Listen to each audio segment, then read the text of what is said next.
5 Navy bombers vanish in clear weather. A cargo ship with 309 men disappears without a single distress call. A DC-3 with 32 passengers goes silent mid-flight and leaves nothing behind. All in the same stretch of Atlantic water, all swallowed so completely that rescue teams found easier to believe in portals than equipment failure. For decades, writers cataloged the losses and called it proof of something unnatural.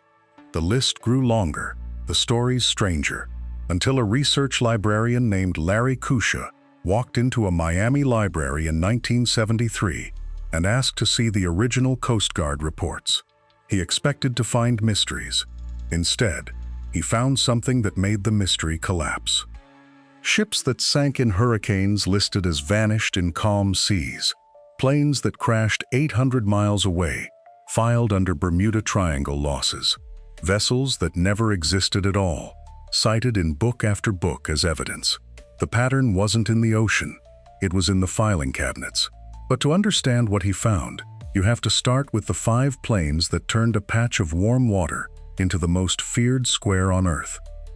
December 5, 1945. 5 Grumman TBM Avengers taxi onto the runway at Naval Air Station Fort Lauderdale just after 2 p.m. Flight 19, a routine navigation exercise, 14 men total, most of them students with fewer than 300 flight hours. The mission plan is simple.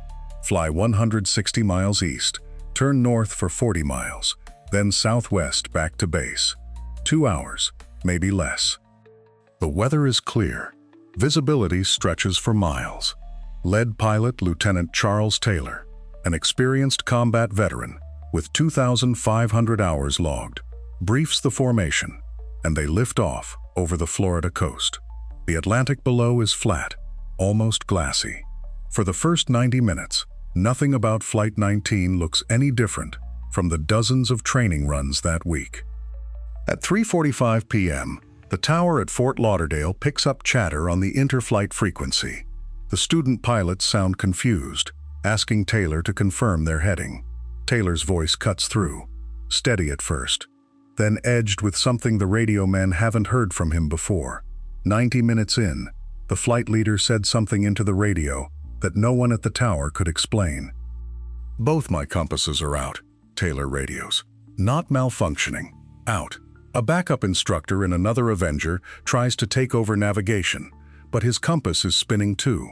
The tower orders them to fly west toward the sun, but Taylor refuses. He thinks they're over the Florida Keys, 200 miles south of their actual position, and flying west from there means open Gulf. For 2 hours, the transmissions crackle through. The pilots can't agree which direction is which. They see islands that aren't on the charts. The ocean and the sky blur into the same gray sheet. One student asks if they're even still over Florida. Taylor's voice grows fainter as the squadron drifts farther out to sea, and the tower listens as 14 men argue in circles about which way land is. At 6:04 p.m., a final fragment comes through. "All planes close up tight. We'll have to ditch unless landfall." Then silence. 5 fuel tanks, all running dry within minutes of each other. The sun sets at 5:29 p.m. The water temperature is 68 degrees Fahrenheit, survivable for hours if the crews made it out of the sinking planes. As their fuel ran low, the Navy scrambled a rescue plane with 13 men aboard, and that decision made everything worse. The PBM Mariner lifts off at 7:27 p.m. A flying boat loaded with 13 crew and enough fuel for 12 hours. Its call sign is Training 49. Radio contact is routine for the first 18 minutes. At 7:50 p.m., the SS Gaines Mills reports an explosion in the air, followed by flames on the water. The position matches Training 49's flight path almost exactly. No distress call ever came through. The Mariner carried flares, life rafts, emergency beacons, none deployed. The flames burned for several minutes, then sank into the darkness. A merchant ship reached the coordinates within 2 hours and found an oil slick, nothing else. By dawn, 6 aircraft and 27 men were simply gone, and the search that followed found nothing at all. The Navy launched 300 aircraft, dozens of ships, and covered 380,000 square miles of ocean. It became the largest air-sea rescue operation attempted to that point. The search ran for 5 days. Not one seat cushion surfaced, no life raft, no oil slick from the Avengers, no wreckage from the Mariner. Beyond that initial report, the Gulf Stream moves at 4 miles per hour, enough to scatter debris across hundreds of miles, but searchers flew grid patterns that should have caught something. Families waited at Fort Lauderdale. Reporters filled the airfield. The Navy kept extending the search perimeter, pushing farther into the Bahamas, the Keys, the open Atlantic. Radio stations across Florida broadcast emergency frequencies in case any crew was still transmitting. The official report ran 500 pages. It cataloged weather, flight paths, fuel calculations, pilot records. The final line offered no mechanical failure, no enemy action, no storm. The Navy's report used 2 words that would haunt the story for decades: cause unknown. For 19 years, Flight 19 stayed a footnote in military aviation. Then, in February 1964, a pulp writer named Vincent Gaddis published a story in Argosy magazine. He drew a triangle connecting Miami, Bermuda, and Puerto Rico, and listed every ship and plane that had vanished inside it since 1840. Gaddis called it the Bermuda Triangle. The name appeared in print for the first time in that issue, page 28. He described it as a limbo of the lost, a region where compasses spun, radios died, and the sea swallowed vessels whole. The article listed 37 incidents. It included the USS Cyclops, which disappeared with 306 men in 1918. It included 2 British airliners that vanished in 1948 and 1949. It included fishing boats, freighters, private yachts, all gone without a trace. Readers wrote hundreds of letters. The editor commissioned 4 more triangle stories within a year. Other magazines picked it up. A decade later, one book took that name and turned it into a worldwide panic worth millions. Charles Berlitz published The Bermuda Triangle in 1974. It sold 5 million copies in its first 18 months and stayed on the New York Times bestseller list for 6 months straight. Berlitz claimed 100 ships and planes had vanished without trace in the region since 1945, each disappearance defying rational explanation. The book listed Flight 19, the Cyclops, the Star Tiger, and a dozen others as proof of something supernatural at work. It described compasses spinning wildly, radio silence mid-transmission, wreckage that never surfaced. Berlitz called it a vortex to another dimension, a doorway through time. What the book didn't mention was that investigators had found wreckage from several of those planes, that weather reports contradicted his clear sky claims, that some of the vanished ships were listed in the wrong ocean entirely. The paperback rights sold for $450,000. Foreign editions appeared in 23 languages. By 1975, every bookstore in America had a Bermuda Triangle section. Insurance companies received calls asking for triangle coverage. Travel agents fielded questions about flight paths. But the fear it sold was older than any book, older even than the country that feared it most. The triangle's borders have never been fixed. Early writers placed it between Florida, Bermuda, and Puerto Rico, a zone of roughly 500,000 square miles. Berlitz stretched it east to the Azores, tripling the area. Others pushed it south, past the Caribbean, swallowing half the Atlantic shipping lanes. In 1952, a Japanese writer proposed a Pacific twin called the Devil's Sea, a triangle between Japan, Guam, and the Marianas. He claimed 9 ships disappeared there between 1950 and 1954, all in calm weather, all without distress calls. The Japanese Coast Guard investigated and found storms, mechanical failure, and one vessel that never existed. By the 1970s, researchers had identified 12 so-called vortex zones scattered across the globe, each aligned at the same latitude. The list included the Algerian megaliths, the Hamakulia volcano in Hawaii, and a patch of empty desert in Afghanistan. None shared a common geology, depth, or magnetic signature.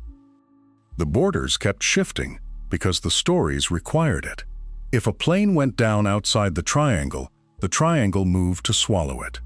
To find the very first account of these waters behaving wrongly, you have to go back to the man who discovered them. On October 11, 1492, Christopher Columbus stood on the deck of the Santa Maria and recorded something strange. His compass needle pointed 5.5 degrees west of true north, the first time he'd seen magnetic variation in open ocean.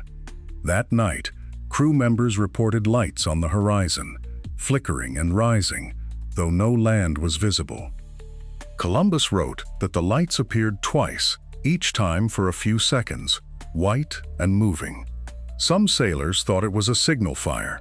Others believed it was something in the water itself, glowing beneath the surface. The next morning, they sighted the Bahamas.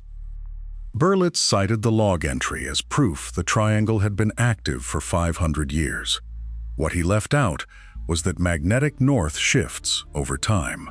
Columbus's compass was reading correctly for 1492. The lights matched the description of bioluminescent plankton, common in warm Caribbean waters and visible for miles on a moonless night. Columbus's crew had been at sea for 33 days. They were exhausted, low on water, and convinced they'd sailed off the edge of the world.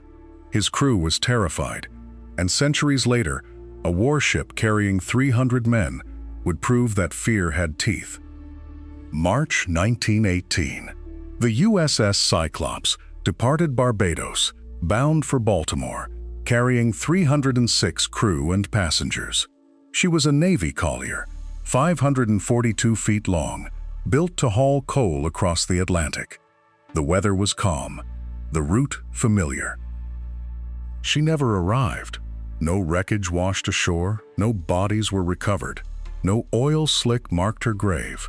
306 souls gone in a single voyage, the largest loss of life in U.S. Navy history that didn't involve combat. Search planes found empty water. Her captain, George Worley, was experienced but erratic. He'd been born Johann Wickmann in Germany, changed his name, and had a reputation for drinking and unpredictable orders. The Navy investigated for months and found nothing. She never sent a distress signal, and the ocean gave back nothing to explain why. The search turned desperate. Wartime paranoia filled the void where evidence should have been. German U-boats prowled the Atlantic, and some officials were convinced the Cyclops had been torpedoed or captured. Others whispered about sea monsters, freak storms, rogue waves tall as buildings. The Navy's official report, released years later, was 6 words long. Lost at sea, cause unknown, fate unknown. No wreckage, no witnesses, no final transmission. 306 people had simply ceased to exist between 2 ports. Families waited for bodies that never surfaced. Theories multiplied faster than answers. Mutiny, sabotage, a boiler explosion so violent it vaporized the hull. Each explanation required the ship to sink so fast, so completely, that no one had time to launch a lifeboat or tap out an SOS. Then, years apart, her 2 sister ships sailed the same waters and were never seen again either. The USS Proteus vanished in November 1941. Same route, same cargo. The USS Nereus disappeared 3 weeks later. Both were Jupiter-class colliers, built from the same blueprints as the Cyclops, launched from the same shipyard. Both left port in calm weather and were swallowed whole. 61 men aboard the Proteus, 61 aboard the Nereus. No distress calls, no debris, no survivors. The Navy lost 3 sister ships and 428 lives to the same stretch of ocean in 23 years. Investigators searched for a common thread, a shared vulnerability, something that linked the disasters beyond geography. The official files noted structural concerns, but offered no conclusions. All 3 ships had carried heavy loads of manganese ore, denser than coal, which could shift in rough seas and snap a weakened keel. But the weather had been calm each time. The Navy quietly stopped building colliers to that design. A pattern of missing ships is frightening, but an empty ship that sails itself is something else entirely. On January 31, 1921, the Carroll A. Deering ran aground on Diamond Shoals off Cape Hatteras, North Carolina. The Coast Guard cutter that reached her found all 5 sails set. Not a single member of the 11-man crew was aboard. The ship's wheel was broken. Navigation equipment was missing from the bridge. The captain's and chief engineer's quarters had been rifled through, their logbooks and chronometers gone. But the anchors hung in position. The ship's cat still prowled the deck. Both lifeboats were gone. Their davits swung out. Inside, investigators found a scene that suggested the crew had walked away in the middle of an ordinary moment. In the galley, food sat prepared on the table. Coffee cups rested near the stove.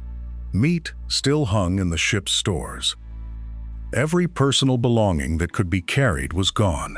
Wallets, clothes, photographs, tobacco tins. The crew had taken everything that mattered to them and nothing that belonged to the ship.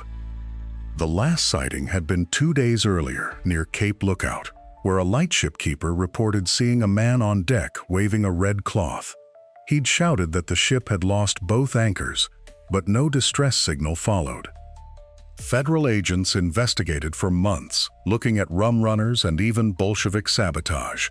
They never reached a conclusion. The Deering was found because it drifted ashore, but 2 airliners full of passengers left no such mercy.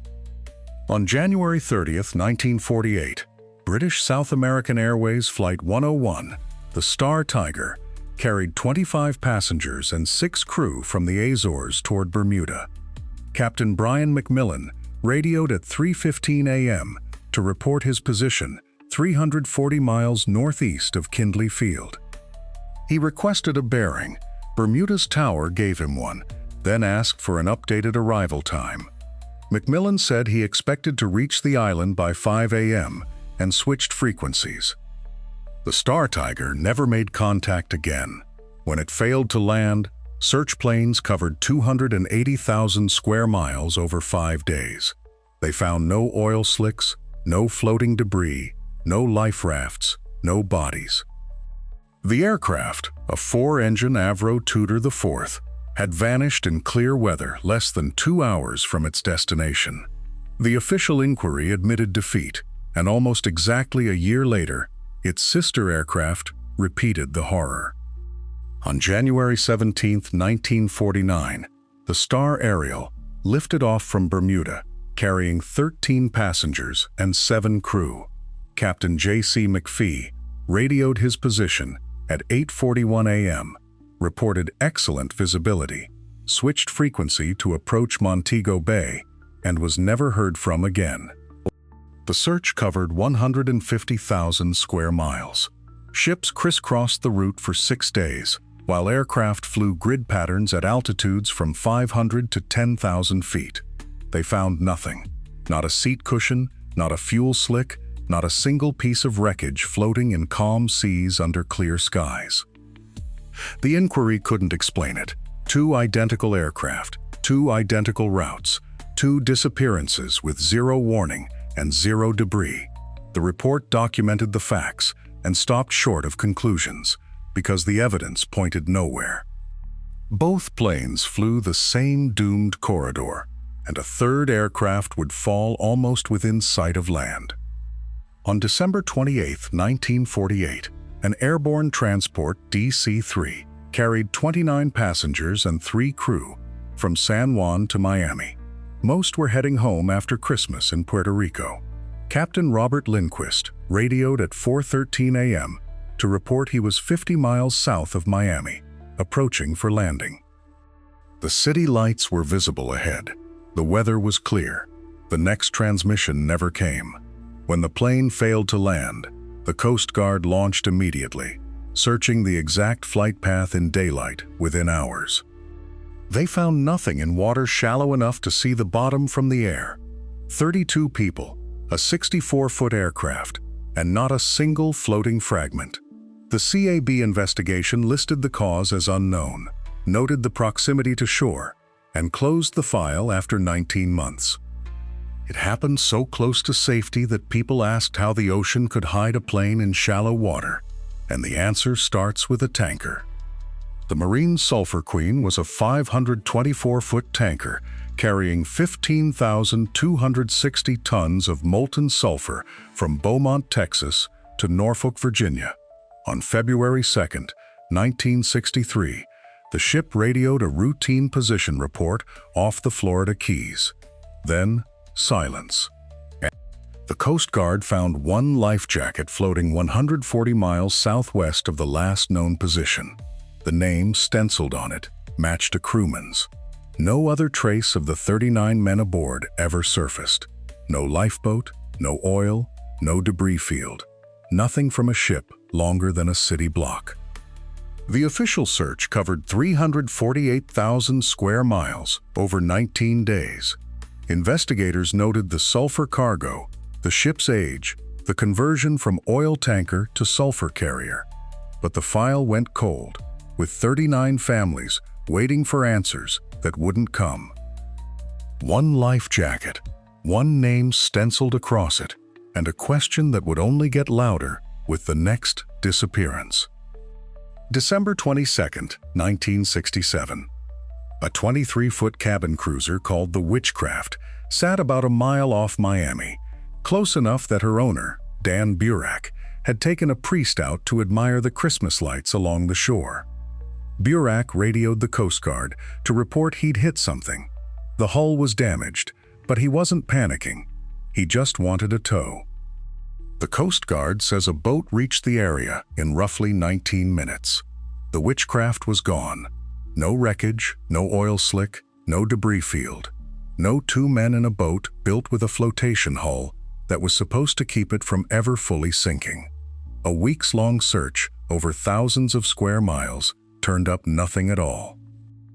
1 mile from the lights of Miami, in calm holiday weather, a boat and 2 people simply stopped existing.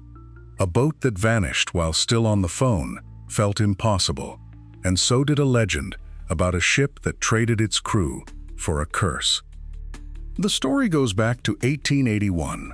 A British schooner called the Ellen Austin was crossing the Atlantic when her crew spotted another ship drifting alone, sails set, hull sound, and not a single soul aboard. The captain saw a prize worth claiming, so he put some of his own men on the derelict with orders to sail her into New York alongside them. The 2 ships were separated by weather. When the Ellen Austin caught up again, the derelict was still afloat, and the prize crew was gone, vanished exactly like the men before them. In the darker versions, a second crew was sent over, and the sea took them too. It's a story that gets repeated as fact in nearly every book about the region. What almost never gets mentioned is how thin the paper trail behind it really is. Stories like this demanded an explanation, and by the 1970s, the theories had grown stranger than the disappearances themselves. By then, the legend had a name, a body count, and a hungry audience, so the explanations poured in. Some were grounded: magnetic anomalies, sudden storms, human error, the sheer volume of traffic through one of the busiest stretches of ocean on Earth. Others drifted somewhere past the edge of the map. People blamed unknown forces that scrambled instruments and swallowed engines. They pointed at the sky, at the seafloor, at holes in the fabric of time itself. The more disappearances stacked up, the bolder the answers became, until the ordinary and the impossible were being printed side by side, as if they carried equal weight. And the strangest part is which idea rose to the top. Not the storms, not the traffic, not the math of a busy sea. The most popular of them reached back 10,000 years to a civilization that supposedly still hums beneath the waves. In 1940, a psychic named Edgar Cayce told his followers that Atlantis lay beneath the Bahamas. He predicted that within 30 years, divers would find the ruins and their fire crystals still burning on the ocean floor. Those crystals, he said, once powered the entire continent. Now they drifted across the seabed, pulsing with energy strong enough to drain a ship's compass or a plane's instruments the moment it passed overhead. When Flight 19 vanished in 1945, Cayce's students pointed to the date. When the Bimini Road appeared in 1968, a formation of flat limestone blocks 5 miles off the Bahamas, they called it proof. The Navy called it a natural beach rock shelf. But the idea stuck. Books mapped the triangle directly over Cayce's coordinates, and by the 1970s, Atlantis had become the leading supernatural explanation for the disappearances. If a sunken empire seemed far-fetched, the next theory looked to the sky instead of the seabed. In 1977, Steven Spielberg released Close Encounters of the Third Kind. In the opening scene, investigators find Flight 19's 5 Avengers sitting intact in the Sonoran Desert, their crews gone. The film never explained how the planes got there. It didn't need to. The implication was clear. Something had lifted them out of the triangle and carried them across the continent. UFO researchers had been saying it for years. They pointed to radar ghosts over the Bahamas, to pilots reporting lights pacing their aircraft, to the fact that so many vessels vanished without sending a distress call. Abduction, they argued, happened too fast for a mayday. The theory gained traction in tabloids and television specials throughout the 1980s. Witnesses came forward claiming they'd seen discs hovering over the water or beams pulling wreckage upward. The Coast Guard logged the reports and filed them under unverified. Others rejected spaceships entirely and argued the pilots had slipped out of time itself. On December 4, 1970, a pilot named Bruce Gernon took off from Andros Island, bound for Palm Beach. 47 miles into the flight, a cloud formed directly ahead of him. He tried to fly around it, but the cloud expanded faster than he could turn. Gernon pushed into the center and found himself in a tunnel. The walls glowed white and rotated counterclockwise. His instruments spun. He emerged 3 minutes later over Miami Beach, 90 miles from where he'd entered, with 35 minutes of fuel burned and only 90 seconds of elapsed time on his watch. Air traffic control confirmed his position. They'd tracked him on radar, but the blip had jumped across the screen in a way that didn't match any known aircraft speed. Gernon calculated that he'd flown at over 700 miles per hour in a plane with a maximum speed of 195. He wrote a book about it in 2005 and called the phenomenon a time warp. Other pilots came forward with similar stories: clouds that swallowed distance, instruments that failed, and then corrected themselves miles from where they should have been. Gernon called it an electronic fog, and that fog led investigators to a stretch of water sailors had dreaded for centuries. The Sargasso Sea sits in the western Atlantic, a 2 million square mile gyre, bounded not by land, but by circling currents. No coastline touches it. The water moves so slowly that floating seaweed accumulates in vast mats, some stretching for miles. Columbus wrote about it in 1492, his ships pushing through weeds so thick his crew feared they'd run aground in open ocean. By the 1700s, sailors called it the graveyard, a place where becalmed ships drifted until their stores ran out.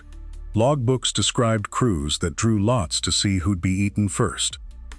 The legend said you'd see other vessels out there, derelict, their sails rotted, their decks empty.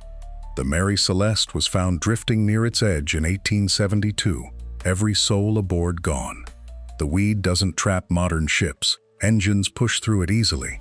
but the reputation never faded. Investigators noticed that several triangle disappearances occurred near the Sargasso's western boundary. The area sits within the triangle's broadest definitions, and some wondered if the old sailor's fear had been a warning. The old fear was of stillness, but the modern fear is of water that suddenly rises into a wall. In 1995, the cruise ship Queen Elizabeth II was crossing the North Atlantic when a wave hit the bow. The officer on watch estimated it at 95 feet, taller than the ship's bridge. It came from nowhere, no storm system nearby, and vanished as quickly as it appeared. Oceanographers had dismissed sailor reports of 100-foot walls of water as exaggeration until satellites started measuring wave heights in the 1990s. They're called rogue waves now, and they're real. They form when smaller waves align and merge, concentrating energy into a single crest that can reach 110 feet. The European Space Agency analyzed 3 weeks of radar data in 2004 and found 10 individual rogue waves taller than 80 feet. They last seconds, sometimes minutes, then collapse back into ordinary swells. A cargo ship sees one and radios a warning, but by the time another vessel reaches the coordinates, the sea is calm. The triangle's water is deep and its currents are strong, conditions that can spawn rogues. A 40-foot yacht hit by a 90-foot wave leaves no wreckage large enough to float, no time to send a mayday. A wave can crush a ship, but one theory claimed the sea could make an entire vessel weightless. In 1981, a geologist named Richard McIver published a paper on methane hydrates, frozen methane trapped in seabed sediment under high pressure. If the pressure drops or the temperature rises, the ice melts and methane gas erupts toward the surface. McIver suggested it could cause ships to sink. The idea is simple physics. A ship floats because water is denser than its hull, but if gas bubbles saturate the water, the density drops. The vessel loses buoyancy in seconds and goes straight down. No time to launch lifeboats, no flotsam, just a hole in the ocean that closes behind it. Lab experiments confirmed the effect works in controlled conditions. Australian researchers tested it in 2003 with model ships in a tank, and methane bubbles sank them instantly. Natural Gas Journal published studies showing hydrate deposits exist along the continental shelf east of Florida, within the triangle's boundaries. The theory gained traction in documentaries and books through the 2000s. It explained the lack of wreckage, the sudden disappearances, the absence of distress calls, but it required large eruptions, and seismic surveys of the triangle's floor showed no recent crater fields or fresh venting. If the sea could swallow ships, another idea claimed the seabed itself could hide the evidence forever. Off the Bahamas, the seafloor drops into blue holes, underwater sinkholes carved when sea levels were 300 feet lower. Some reach 600 feet deep.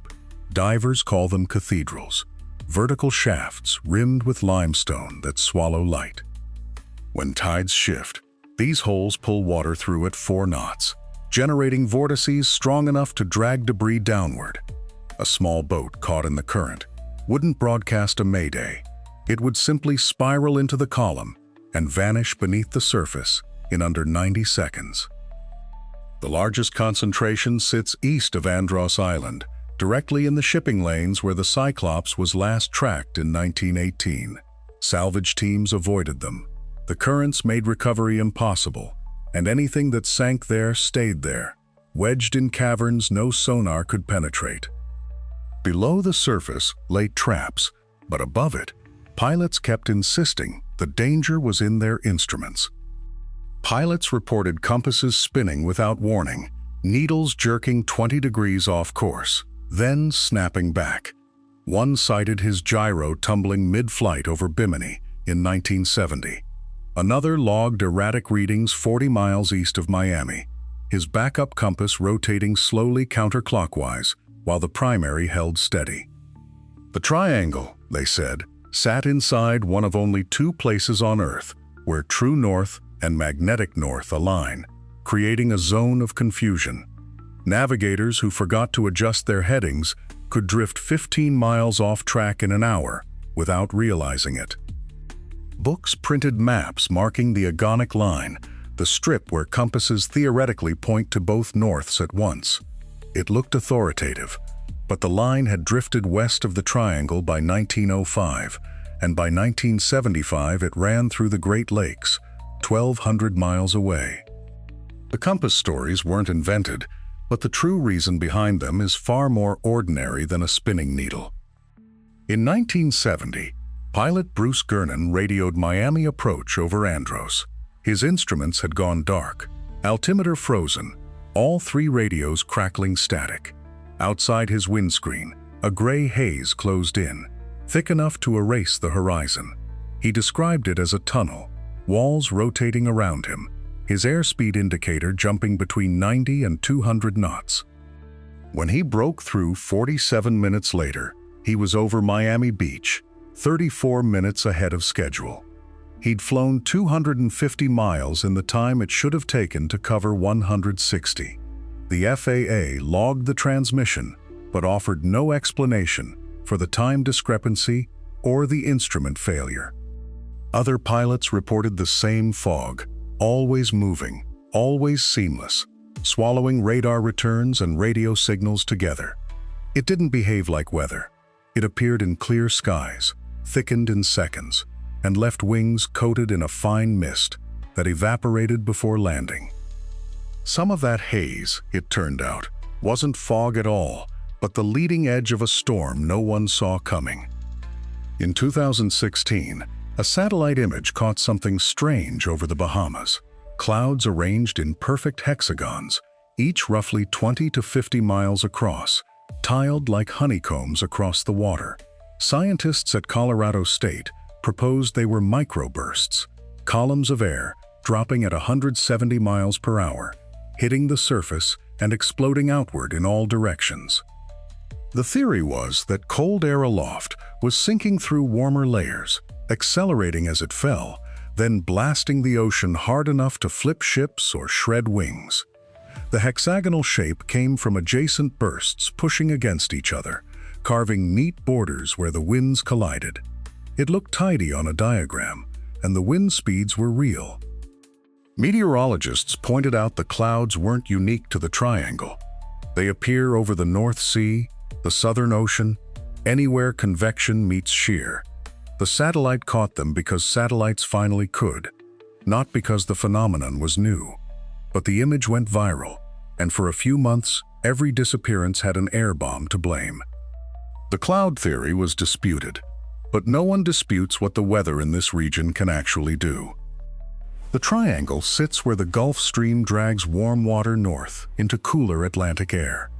That collision breeds waterspouts, narrow funnels of rotating wind that can reach 100 miles per hour and appear with almost no warning. Between 1950 and 2017, the Florida Keys logged over 400 waterspouts, some lasting minutes, others forming in clusters of 5 or 6 at once. Microbursts are real too. Wind shear between layers can dump air straight down, slamming the surface at speeds that snap masts and capsize trawlers. Pilots call them invisible hammers because radar doesn't always catch them until you're inside one. A DC-9 crashed in the Everglades in 1996 after flying through a burst that dropped it 500 feet in seconds. Squalls build fast here. The air is unstable, the water temperature shifts across narrow bands, and thunderstorms grow from clear skies in under 20 minutes. By the time you see lightning, the wind is already tearing at the rigging. Small craft sink because there's no time to turn around, and larger ships take damage that compounds when the next storm arrives 6 hours later. Violent weather can sink a ship, but it takes a river in the ocean to erase it. The Gulf Stream moves through the triangle at 4 to 5 miles per hour, faster than most people walk. It's 50 miles wide and runs from the Florida Straits up the eastern seaboard, carrying 100 times the flow of all the rivers on Earth combined.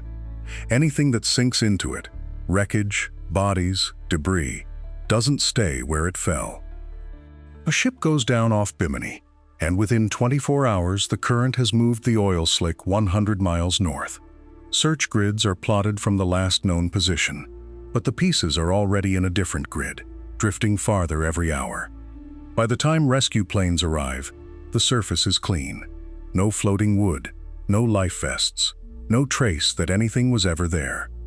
The Coast Guard factors drift into every search, but the models assume steady speed and straight lines. The Gulf Stream eddies, braids into side currents, doubles back on itself in loops that last weeks. Wreckage scatters. A wing floats east, while the fuselage sinks west. What survives the impact gets pulled apart by the current, long before anyone finds it. The current moves evidence, and the sea floor beneath it makes sure that evidence is never coming back.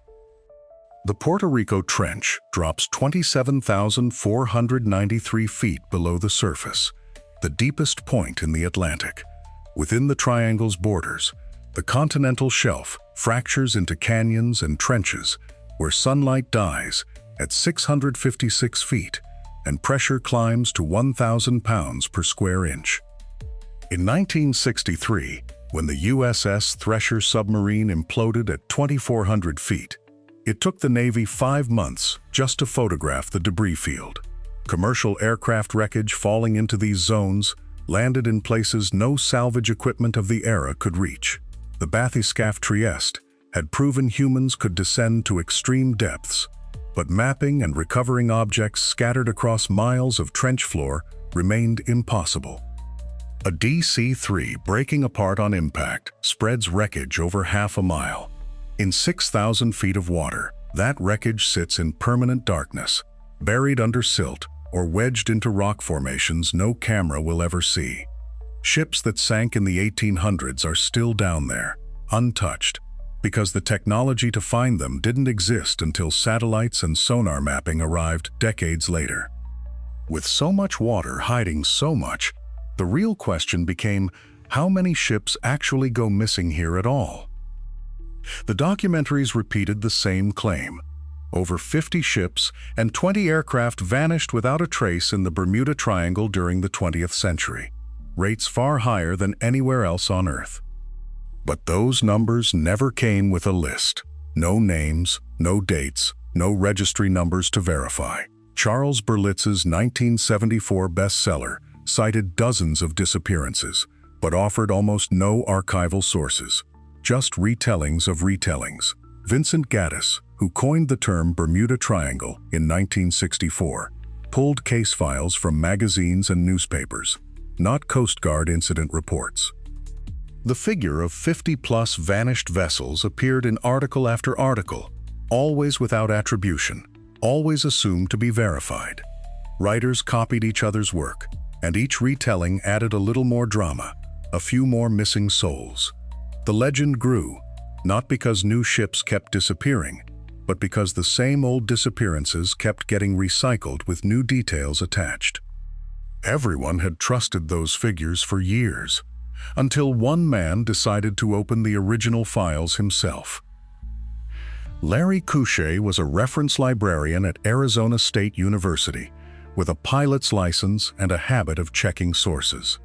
In 1973, he read another Bermuda Triangle article filled with unexplained disappearances and realized he'd never seen the original incident reports, so he started requesting them.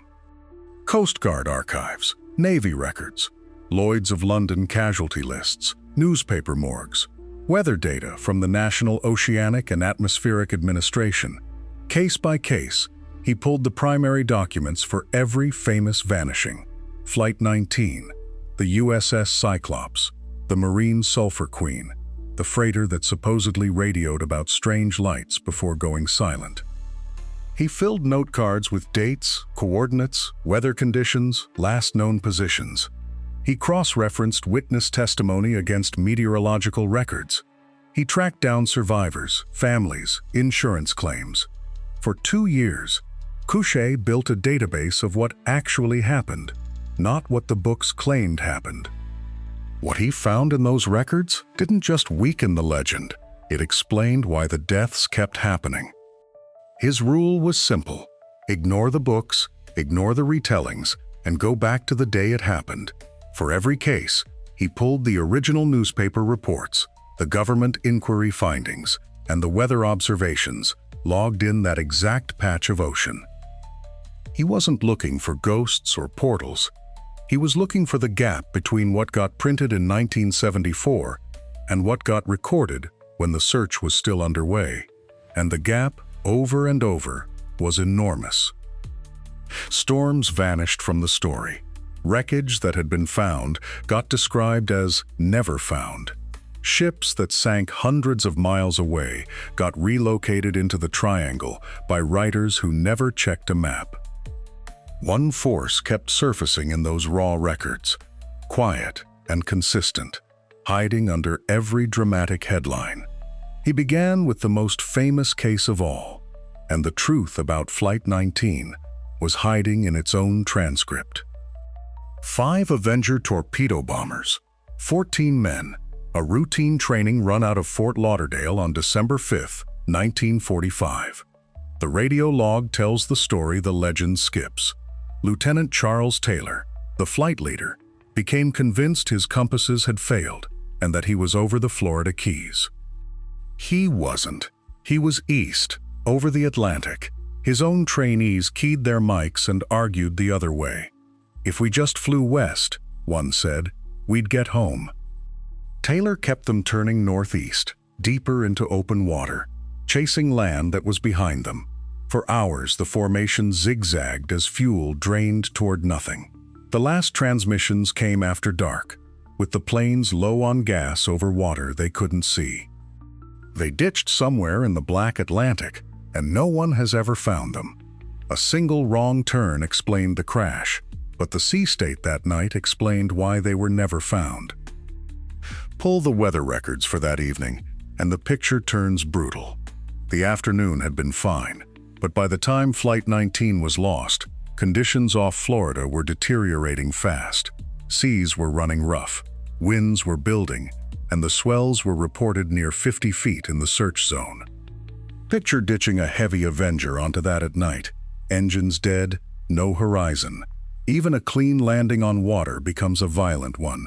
A plane that hits waves that size doesn't float and wait for rescue.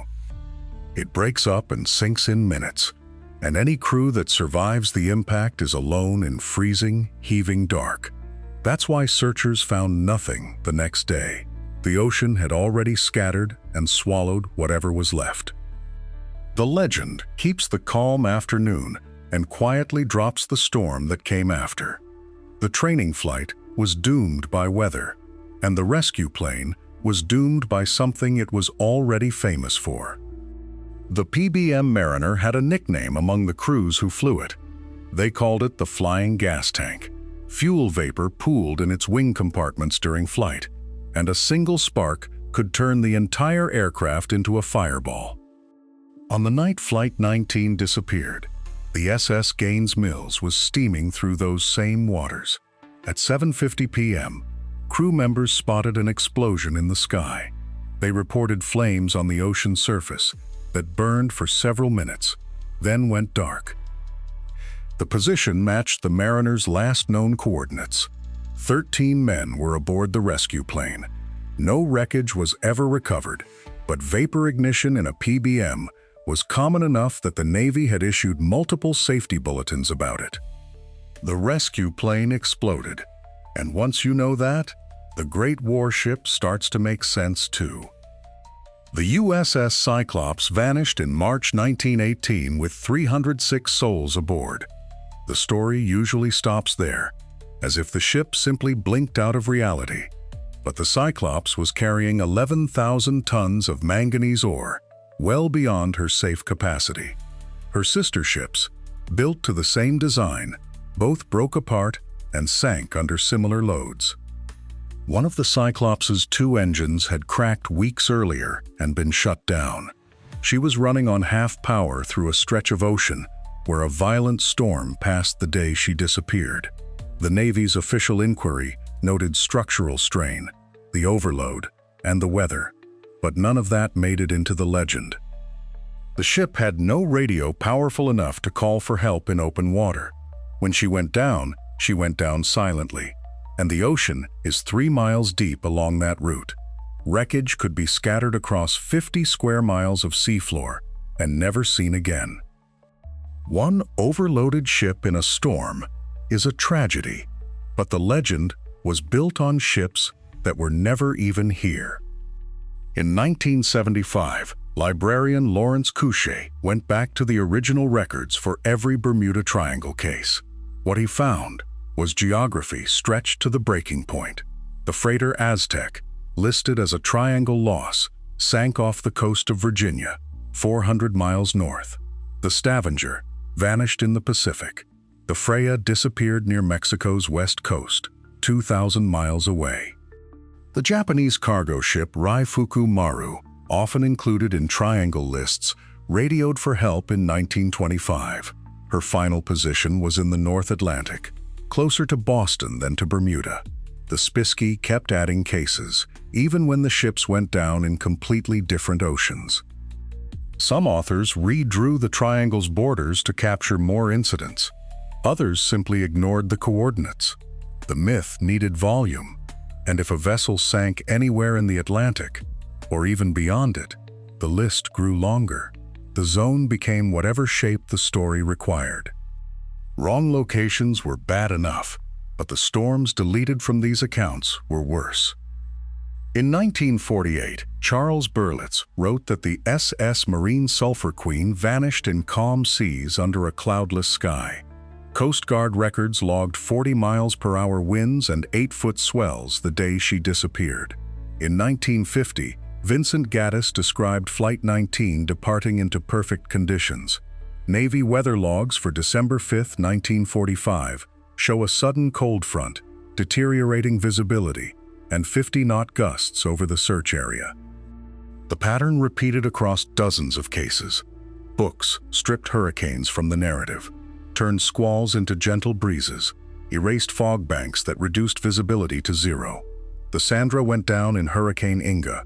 The Revenant sank during a tropical storm. The Cyclops sailed into what forecasters now recognize as the precursor to a major system.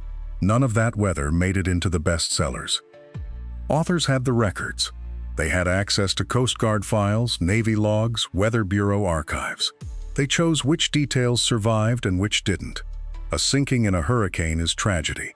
A sinking in clear weather is a mystery, and mystery sold better. Erasing the weather made the deaths look supernatural, and the world's oldest insurer had already seen through it. Lloyd's of London has underwritten maritime risk since 1686. They've paid claims on ships lost to typhoons, icebergs, pirates, fire, collision, and incompetence. When the Bermuda Triangle became a media phenomenon in the 1970s, their actuaries reviewed loss data for the region. They ran the numbers against comparable zones, the North Atlantic shipping lanes, the South China Sea, the Mediterranean. The finding was unambiguous. The triangle showed no statistically significant increase in disappearances, no elevated claims, no risk premium required. Lloyd's continued insuring vessels transiting the area at standard rates. If there were supernatural forces pulling planes and ships into the deep, the people calculating financial exposure to the penny couldn't detect them.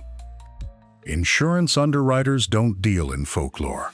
They deal in patterns, frequencies, predictable loss. A haunted stretch of ocean would show up in the data as surely as a pirate corridor or a reef field does. The Bermuda Triangle didn't.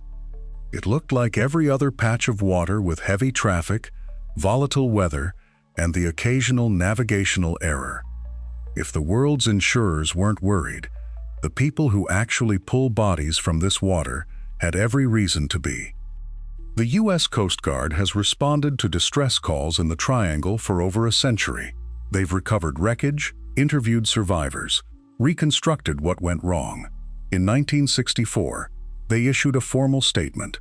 The region is not unusually dangerous.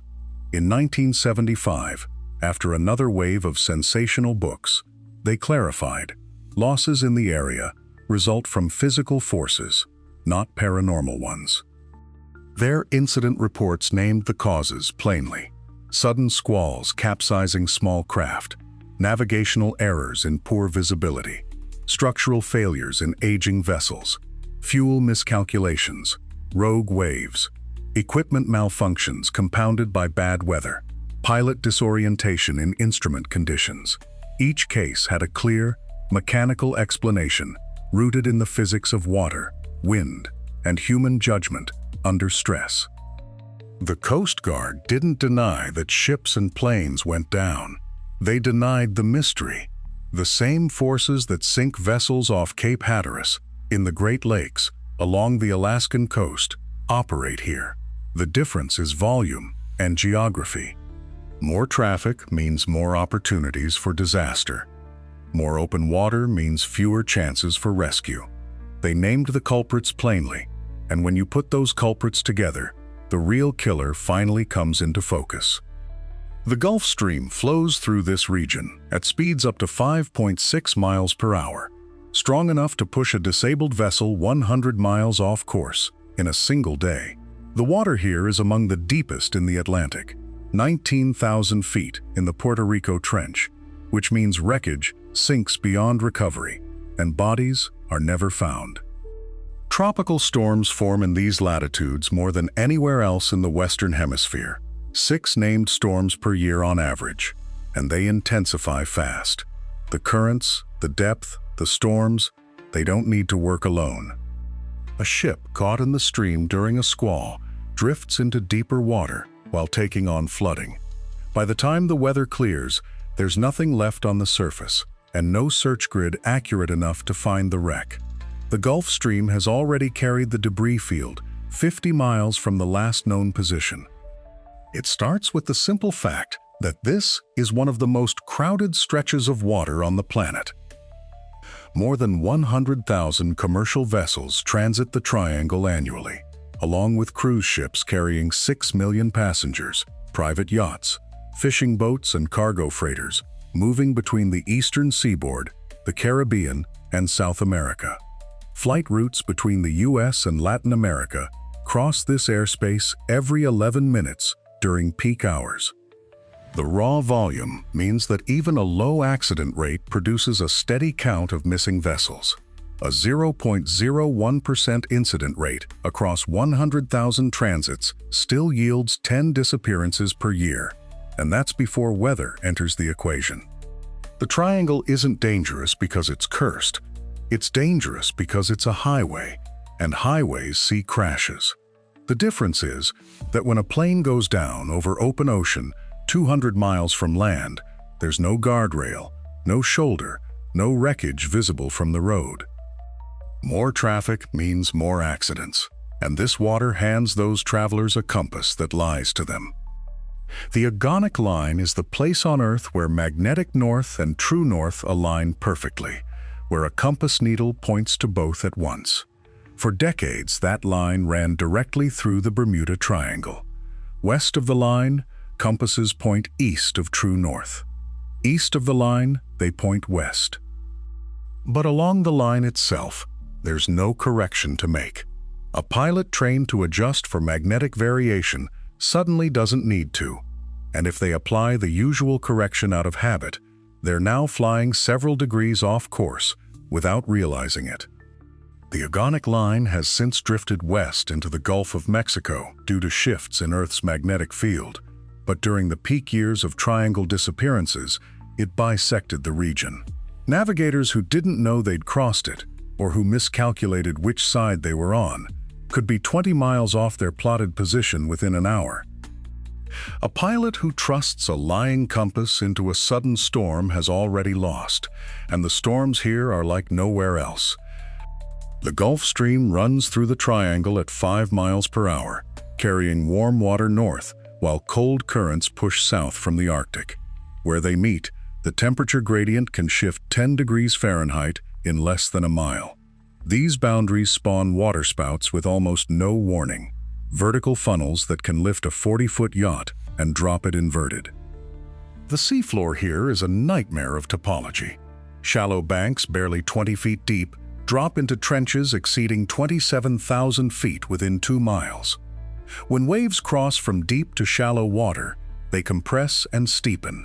A 6-foot swell becomes a 15-foot wall in seconds, and by the time you see it, you're already climbing.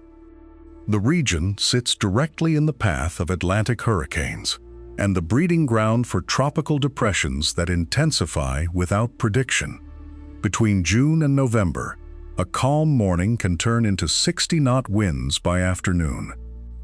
Pilots who took off in sunshine have flown into embedded thunderstorms they never saw on pre-flight radar. Ships that left port under blue skies have radioed Mayday calls 6 hours later, already taking water. This convergence explains almost every disappearance, and the word almost is exactly the problem. There are maybe a dozen cases across 80 years where the records are thin enough that no single explanation locks cleanly into place. The Star Tiger in 1948, the Star Ariel in 1949, both tutor the 4th aircraft that vanished between Bermuda and Jamaica, with no distress signal and no wreckage ever recovered.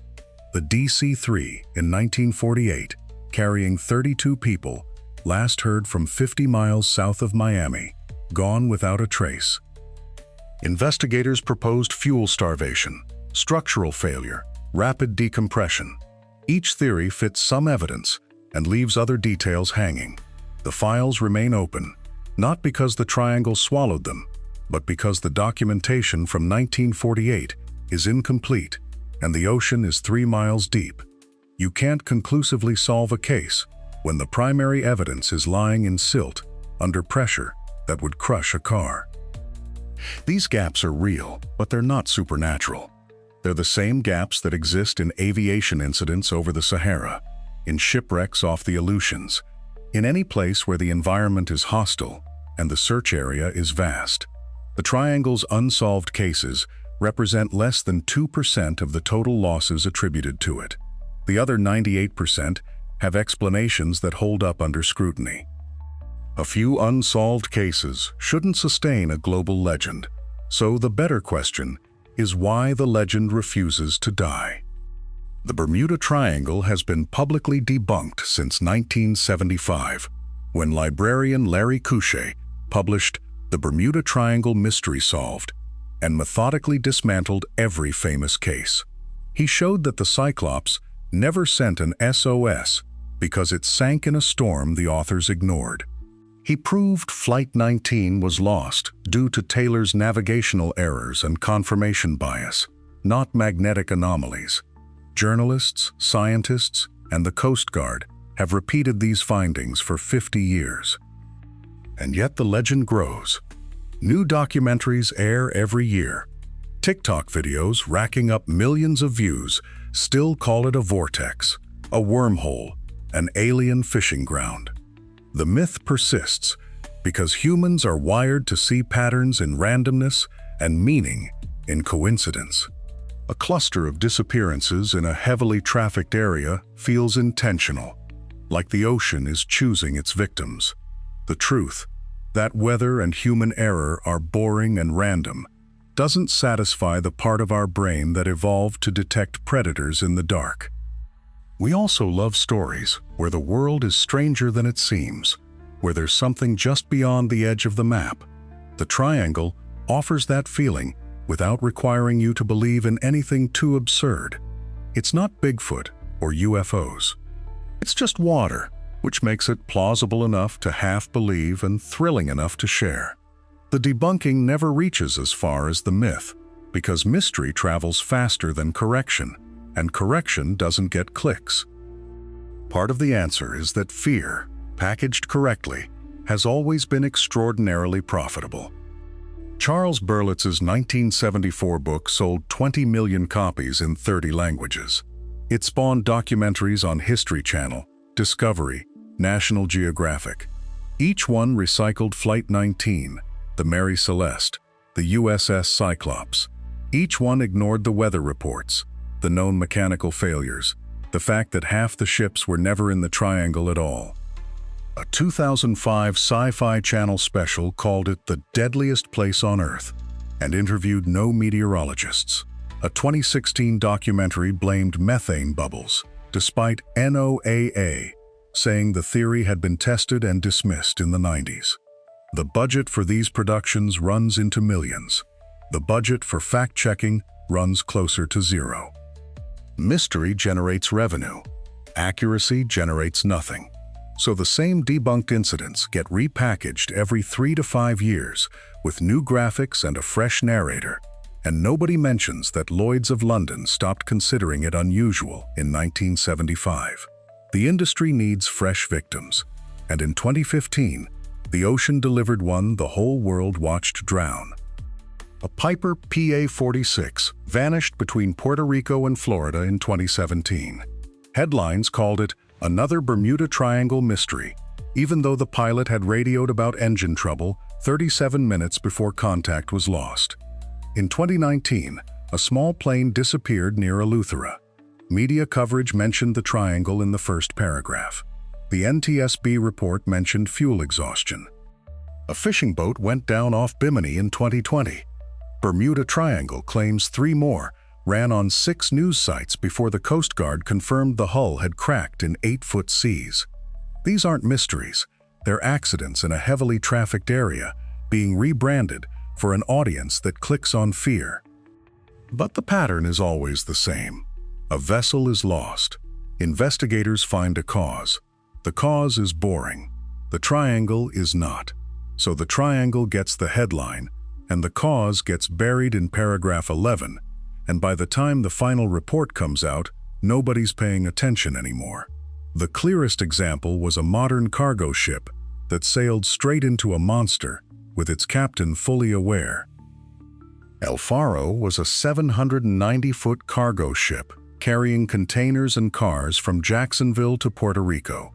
On October 1, 2015, it steamed directly into the path of Hurricane Joaquin, a Category 4 with sustained winds of 130 miles per hour. The captain had outdated weather data. He thought the storm was 65 miles east. It wasn't. The ship lost propulsion in 50-foot seas.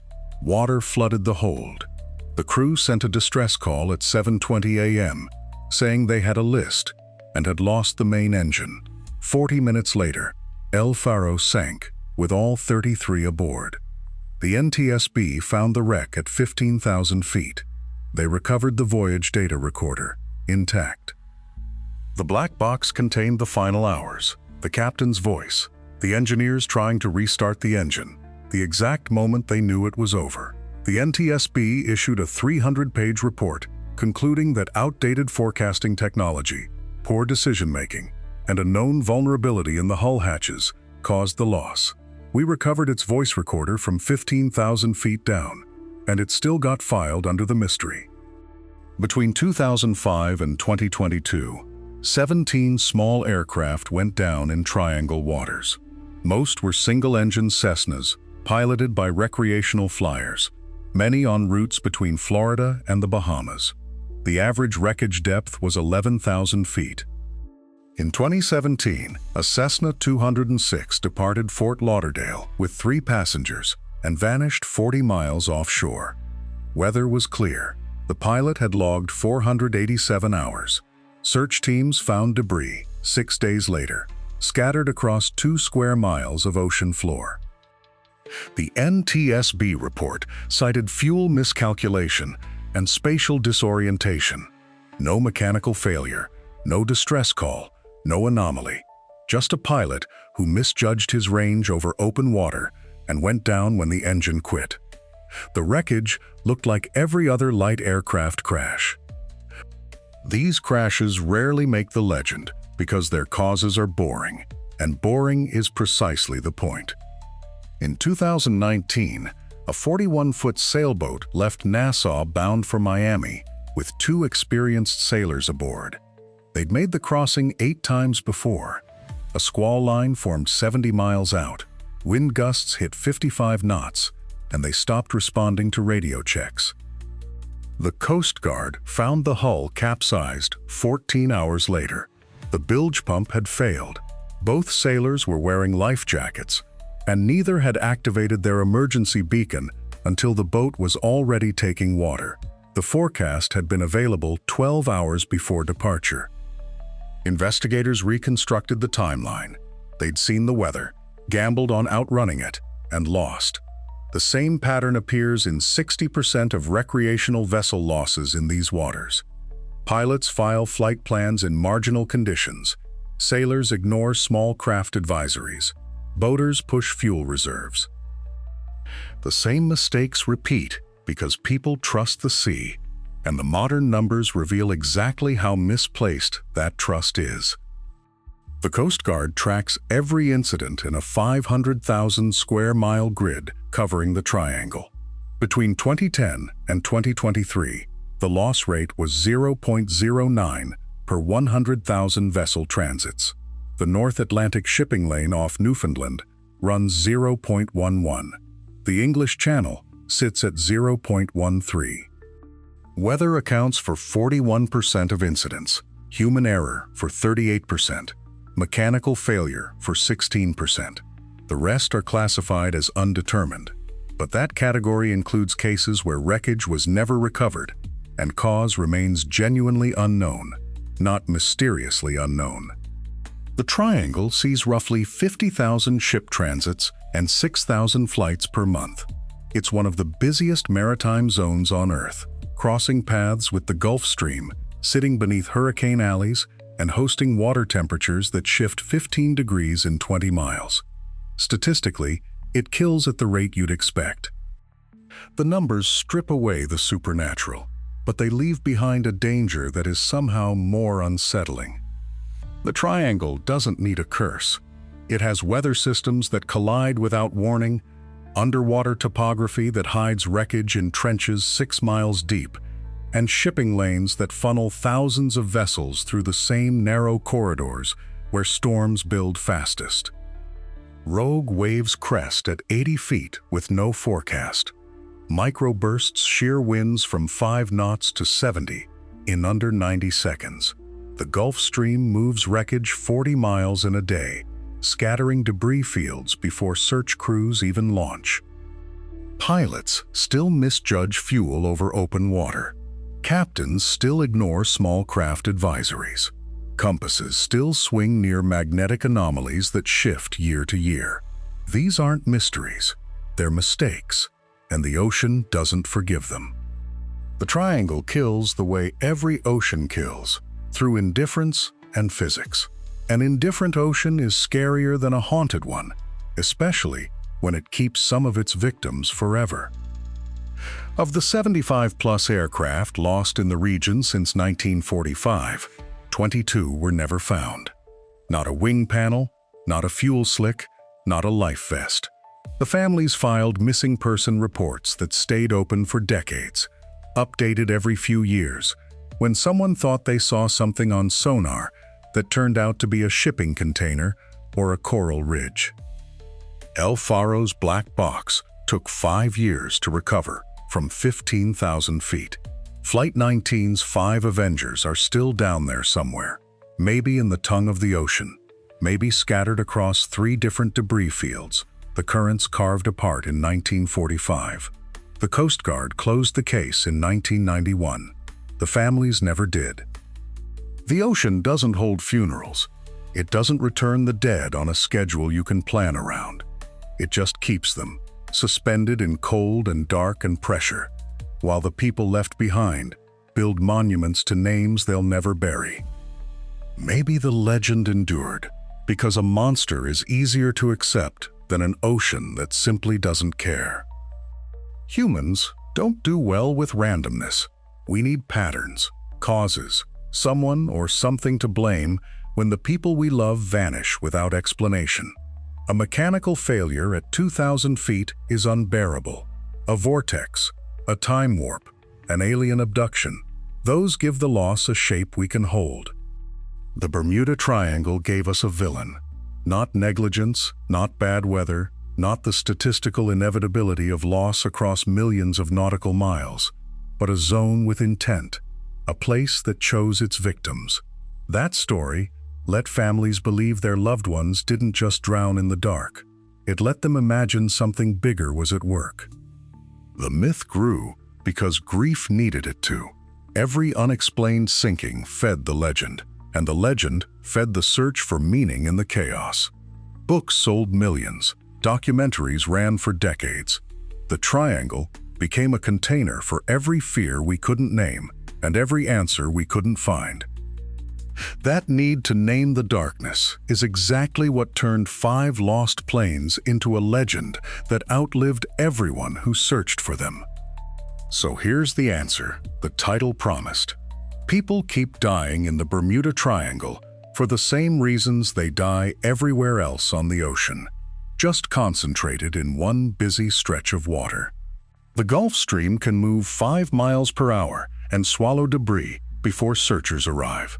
Sudden squalls build in minutes, and thousands of ships and planes pass through every year, so the raw number of accidents was always going to look large.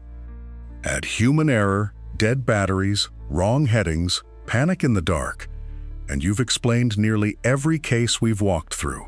No force field, no portal, just geography and traffic, and people making fatal mistakes in a place that punishes them fast. The uncomfortable part is that we knew this for decades and kept the story anyway. A cursed zone is easier to hold in your head than the truth that the sea kills at random and doesn't care who's aboard. We built a monster because a monster has rules, and rules feel safer than chaos. But one question remains unanswered, and it's the one that explains why you clicked this video. Why do we still believe? Not because the evidence is thin, but because the alternative is worse. A statistic can't be reasoned with. A curse can. Mystery sells documentaries and books and clicks, and our brains were built to remember a good story long after they forget a Coast Guard report. Flight 19 took off in 1945 and got lost in bad weather with a confused instructor. That's the whole tragedy. But it became the seed of a legend that outgrew every fact attached to it, and it kept growing across El Faro, the Cessna cases, and every vessel that never radioed home. Charles Burlett sold millions of copies, promising a pattern that defies explanation. The explanation was always there, sitting in the wind speeds and the shipping lanes and the plain math of a crowded sea. We just liked the mystery more. If you want more cases where the truth turned out stranger and sadder than the myth, the channel's full of them.